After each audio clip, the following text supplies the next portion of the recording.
I guess most people who write books about motherhood start out by telling you how much they always wanted to be a mom. That is not my story. At 16, I was a skinny South African teenager with a crush on the tall, lanky swimmer who rode a motorcycle and left me roses. When I was 17, my mom was in the hospital, and I was trying to figure out how to cook roast chicken while the pastor's son laughed at me, all barefoot and cliché in the kitchen. When I was 18, my mom died, and I swore I would never have kids. At 21, I fell in love with a boy from the American Midwest with cowboy-green eyes, and at nearly 25, I married him on the condition that he wouldn't expect me to produce children. More than a decade later, we have 3. There's also the dog and a hamster. This is the story of how I got from there to here. Here being a sleep-deprived, messy rental house where I've discovered 3 things about motherhood. 1. Motherhood is hard. 2. Motherhood is glorious.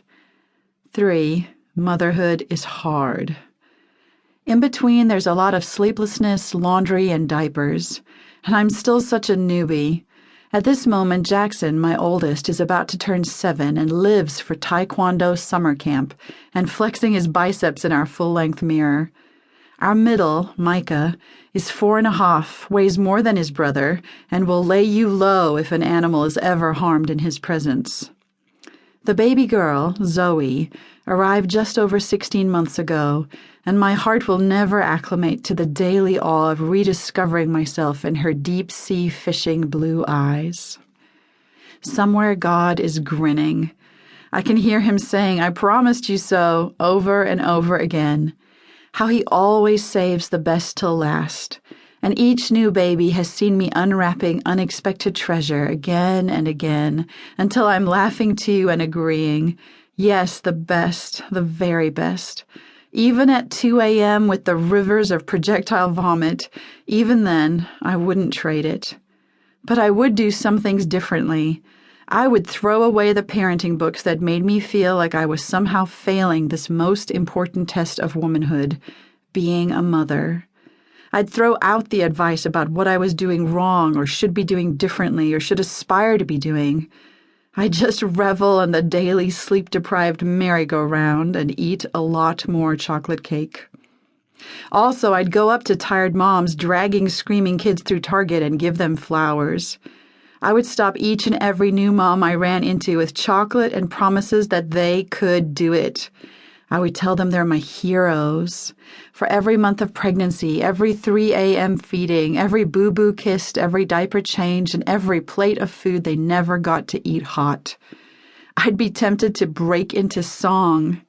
But since I always forget the words of any song I try to sing, and am notorious for just making up whatever pops into my head, my new plan is to write to them instead. Sweet, exhausted, amazing, resilient, fearless, remarkable, rundown mom, this book is for you.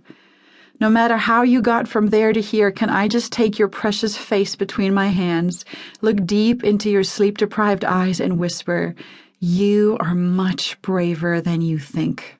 You are my hero. Someone needs to say it out loud, and I'm happy to be that someone." Would it be weird to say I think about you late at night? When I'm rocking Zoe in our old white rocker with the faded yellow, Desitin-stained cushions, I'm thinking about all those mamas working the midnight shift.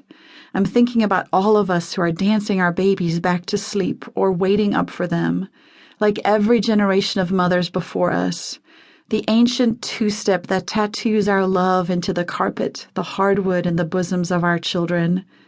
Tired we may be, but also victorious. You are a wonder.